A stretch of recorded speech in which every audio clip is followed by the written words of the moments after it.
kasih pemirsa, Anda masih bersama kami dalam Kominfo Newsroom. Pemirsa, Komisi Yudisial merupakan lembaga negara yang bertugas menjaga kehormatan dan keluaran hakim dan penegak kode etik peradilan. Kehadiran Komisi Yudisial ini tercantum dalam amandemen ketiga Undang-Undang Dasar 1945 dan sementara tugas dan wewenang dari Komisi Yudisial diatur dalam Undang-Undang Nomor 18 Tahun 2011. Tahun ini, calon Hakim Agung dan Hakim Ad Hoc akan berlangsung pada 31 Agustus 2022 hingga 20 September. Seleksi ini dilakukan secara ketat karena hanya calon yang terbaiklah yang akan terpilih. Kemudian sebenarnya kebutuhan Hakim Ad Hoc ini seperti apa saja?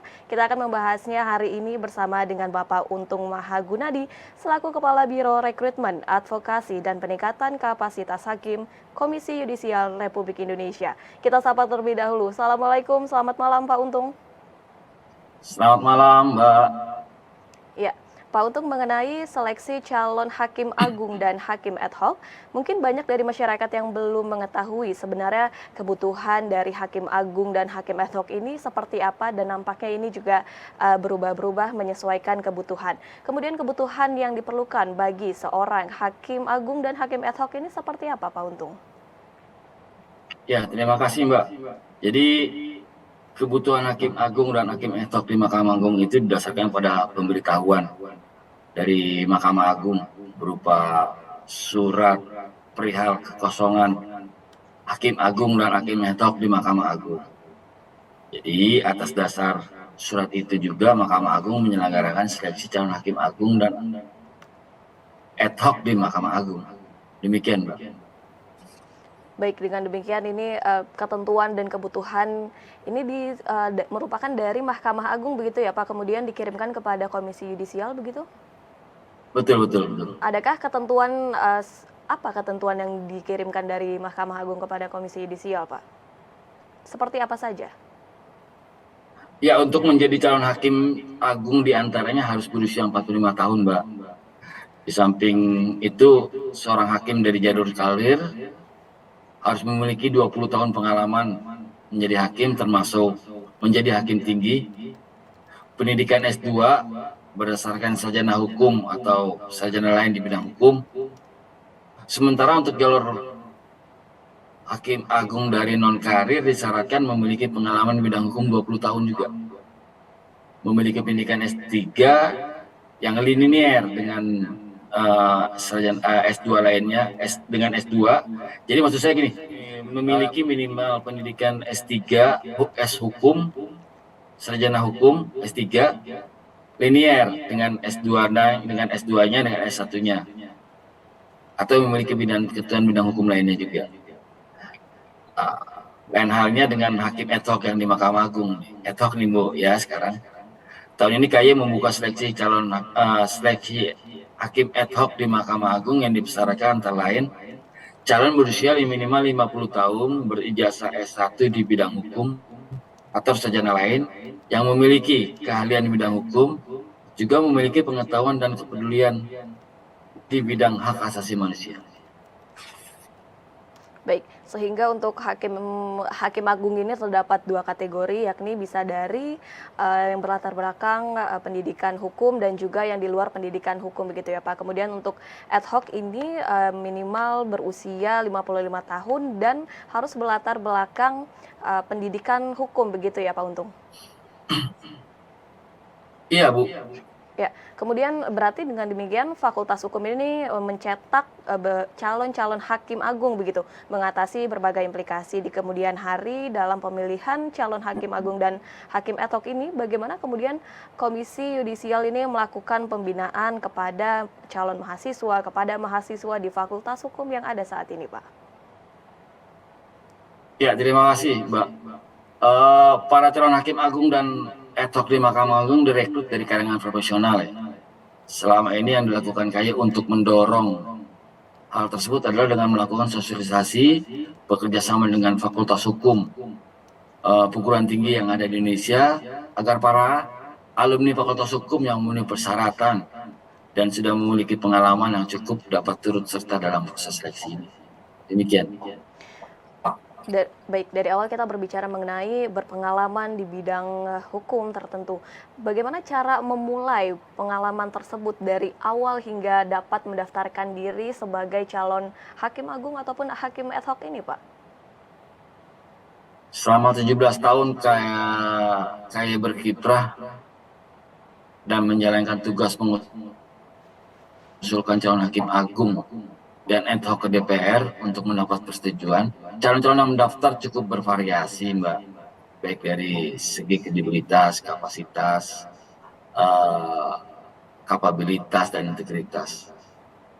Ini bisa dilihat dari jumlah calon yang gugur pada setiap tahapan dalam ujian kelayakan yang dilakukan oleh Komisi Yudisial. Namun demikian, selalu ada calon-calon yang memenuhi standar kelayakan KAI, baik dari segi integritas dan kompetensi.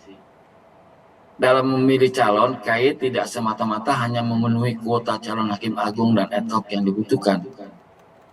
KAI sangat mempertimbangkan dengan matang calon-calon yang diusulkan setelah melalui tahap uji kelayakan yang melibatkan berbagai unsur baik dari kalangan profesional maupun masyarakat. Demikian. Baik. Kemudian Pak Untung, bisakah lembaga swadaya atau organisasi profesi hukum ini mengajukan nama calon hakim agung, Pak? Sangat bisa. Sesuai amanat pasal 15 ayat 2 Undang-Undang 22 tahun 2022, Junto pasal 18, Junto Undang-Undang 18 tahun 2011, Mahkamah Agung, pemerintah dan masyarakat dapat mengajukan calon hakim agung kepada Komisi Yudisial. Baik. Untuk itu kami mendorong agar unsur lembaga swadaya masyarakat maupun organisasi profesi untuk segera mengajukan nama calon hakim agung maupun calon hakim ad hoc hak asasi manusia di Mahkamah Agung periode seleksi tahun 2022-2023 saat ini. Baik, asalkan dengan sesuai syarat pada awal tadi kita berbincang ya Pak, memenuhi usia, kemudian juga dengan latar belakang profesi. Kemudian jika seorang calon hakim ini pernah terlibat atau namanya dikaitkan dengan suatu kasus, apakah masih dapat dikatakan bisa untuk mendaftar begitu Pak? Sepanjang calon tidak pernah dipidana karena melakukan kejahatan berdasarkan putusan pengadilan yang telah memperoleh kekuatan hukum tetap, maka calon masih bisa mendaftar. Baik, asal tidak pernah terlibat kasus pidana begitu ya Pak. Kemudian ya Pak Untung, kemudian dalam seleksi calon hakim ad hoc dan hakim agung ini ada berapa banyak tahap seleksi? Jadi gini Mbak, seleksi calon hakim agung dan hakim ad hoc di Mahkamah Agung terdiri dari 4 tahapan. 1, pengumuman dan pendaftaran. 2, seleksi administrasi. 3, uji kelayakan yang terdiri dari seleksi kualitas, seleksi kesehatan dan kepribadian, serta wawancara. Terakhir, pengusulan ke DPR. Jadi ada 4 total semuanya tahapannya. Baik. Demikian. 4 tahap untuk memilih calon hakim agung dan juga calon hakim ad hoc. Terakhir Pak Untung, mekanisme pendaftaran ini sampai saat ini sejauh apa Pak mekanismenya? Seperti apa? Oke, pendaftaran calon hakim agung dan hakim ad hoc di Mahkamah Agung dilakukan secara online di situs recruitment.komisiyudisial.go.id.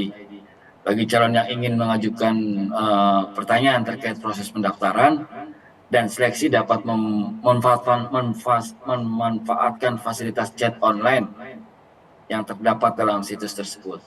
Petugas kami akan melayani pada jam layanan yaitu 08.00 sampai jam 16.00 WIB selama masa pendaftaran. Terus sebagai informasi, untuk mendukung salah satu misi Mahkamah Agung juga mewujudkan peradilan yang modern di mana proses bisnis penanganan perkara sudah dilakukan secara digital, maka untuk memilih calon yang memenuhi kualifikasi dan mendukung kebijakan Mahkamah Agung tersebut, proses seleksi calon hakim agung dan ad hoc yang di Mahkamah Agung yang dilakukan oleh Komisi Yudisial juga dilakukan secara digital, mulai dari proses pendaftaran sampai dengan akhir tahapan seleksi.